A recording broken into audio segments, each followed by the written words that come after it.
Kemi arritur një pikë rreth 1000 m3 për sekond gjatë mbrëmjes së djeshme, cilën e quajtëm si plota e parë. Presim një intensifikim të rreshjeve sonte, pra ka filluar intensifikimi i rreshjeve. Presim 3 plota, kemi kaluar një plot mbrëmjen e djeshme, në cilën kemi arritur një pikë rreth 1000 m3 për sekond gjatë natës.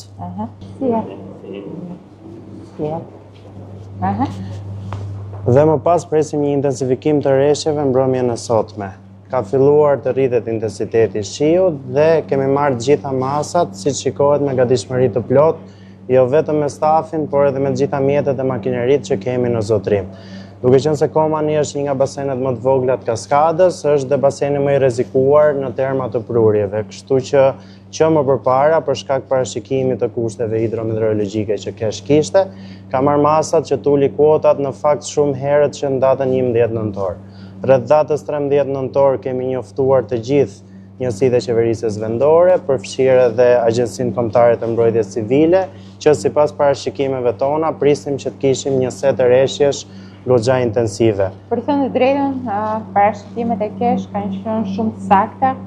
Ne i shoqërojmë gjithmonë në parashikimet e satelitëve të aviacionit civil, por edhe komunikime me publikun që kemi pasur dje nga salla operacionale e emergjencave civile, kanë qenë shumë sakta. Gjithçka që ka ardhur nga kesh, duke pasur parasysh edhe oraret, edhe plotat për cilat ju keni folur, sigurisht në termin e energjisë, ne na intereson për sa i përket Kaskadës, por nga ana tjetër edhe çka po ndodh në të gjithë territorin.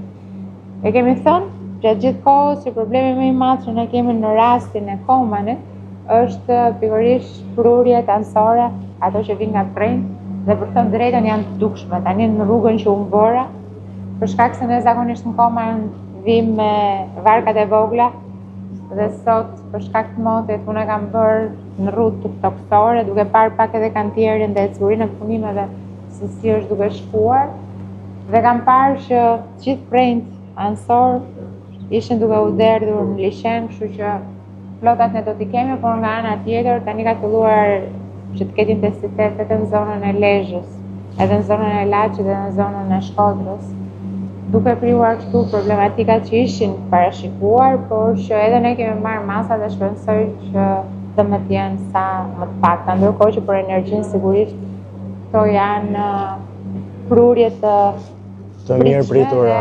Patjetër që ne na duan këto momente.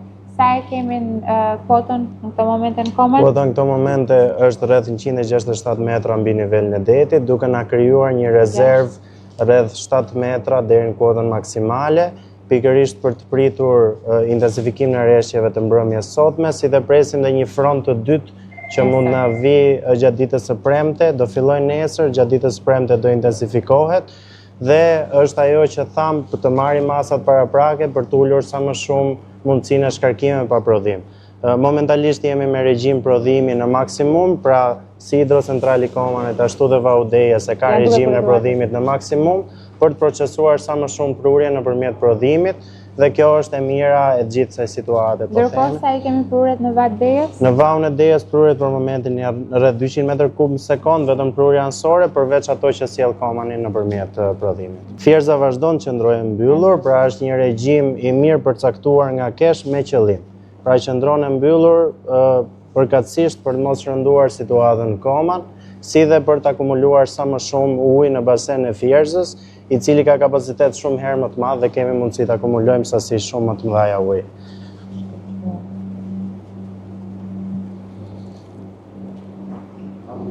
Kemi shpallur gjendjen e gatishmërisë që prej ditës së njëjtë dhe të gjitha turnet janë me forca të shtuara 24 orë në 7.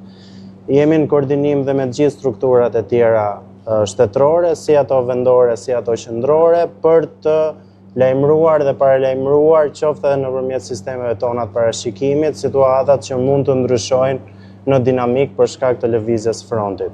Ka një kalim të frontit në fakt në basenin e Fierzës, aty ku na intereson. Pra tani që flasim, ka një kalim të frontit zonën e Alpeve, e cila shpesh e pengon dhe shkarkon një sasi rreshjesh më e madhe në theth, por atje kemi shumë më shumë mundësi të absorbojmë dhe të akumulojmë ujë. Nga ana tjetër edhe Dibra ka filluar edhe ka rreshje intensive nga mëngjesi i sotëm, Madje ka pasur edhe zona me problematik nën ujë, që kjo është pak e rrallë për zonën e Dibrës për shkak të gjeologjisë malore që ka. Fethi e kemi parë që mbrëm në darkë që t'jem basdite, që ka filluar që t'ketë intensitet të rritur të rreshjeve.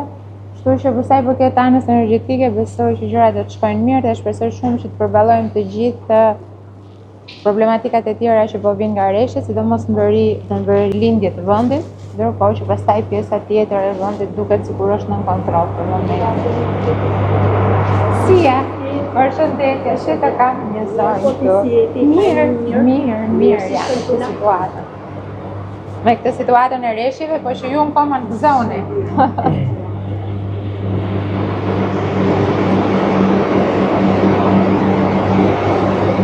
Janë që të 4 agregatet. Të 4 agregatet janë në punë, janë nga gatishmëritë plot, nuk kanë asnjë problem. Dhe po themi që ky është momenti që po prisnim, sepse për shkak të një viti shumë të thatë, këto evente rreshjesh na ndihmojnë për të përmirësuar situatën energjetike në vend. Në rast se parashikimi do të qëndrojmë me 3 plotat, situata do përmirësohet ndjeshëm. Mendojmë që do akumulojmë dhe Vaudejes të 5 agregatet janë në punë. Vlen për t'u përmendur se gjatë stinës së vjeshtës, momentin kur ishim në thatësirë, kemi testuar të gjitha portat e remontit dhe portat e tuneleve shkarkimit, që në rast se do duhet përdoreshin gjatë dimrit, janë të gjitha të testuara dhe certifikuara që funksionojnë dhe bëjnë lëvizjen e plot dhe mekanizmin e duhur për rast emergjencash. Shumë mirë.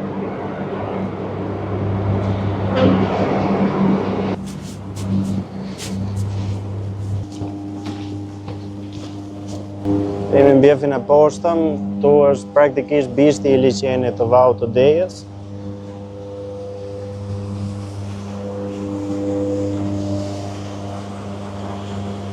Dhe mund të dallohet daljet e 4 turbinave që janë në punë. Gjithashtu dhe liçeni Vaut Dejes ka një kuotë mjaft përshtatshme për momentin, është rreth 71 metra, 71 mbi nivelin e detit, duke na lejuar një rezervë rreth 4.5 metra, e cila jo vetëm na jep mundësi të akumulojmë prurje në liçen e Vaut Dejes, por dhe lehtëson punën për prodhimin e komanit, pasi kur rritet shumë Vaut Dejes mund të krijojë problematika edhe në prodhimin e komanit. Shumë mirë. Paktën këtu punët janë të gjitha në rregull, skuadrat janë në gatishmëri. Plotat ne i kemi parashikuar, mund të ketë lëvizje të vogla dinamike edhe për shkak të erave të forta që ka në këto momente, sidomos zonat e tjera, sepse thamë që lart në dik ka shumë erë, apo jo, ne ku jemi të mbrojtur për shkak edhe të ndërtesës turbinave.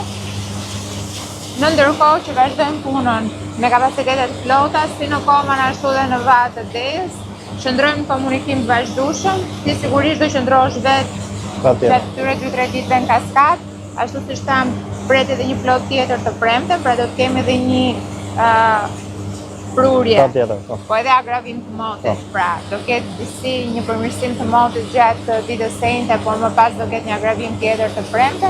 Megjithatë ne jemi të përgatitur dhe çka është e rëndësishme dhe çka duhet i themi gjithë njerëzve, nuk parashikohet hapje e portave. Sepse ky është problemi kryesor dhe është shpeshherë abuzohet edhe me lajme. Në rastin e përmbytjes së Nën Shkodrës, flitet gjithmonë për hapje të portave, ne po e bëjmë me dije që i kemi kapacitetet e volumet, pasi kemi punuar nga data 11 nëntor për të liruar volumen dhe kemi rreth 4.5 metra mundësi për të akumuluar në liçenin e Vaut të Dejes dhe rreth 7 metra në liçenin e Komanit. Ndërkohë që të 5 agregatet e Vaut të Dejes janë funksion dhe 4 agregatet e Komanit janë funksion, thjesht qëndron e mbyllur për të akumuluar sa më shumë dhe për të rritur nivelin e liçenit. Punë të mbarë gjithëve dhe qëndrojmë kontakt.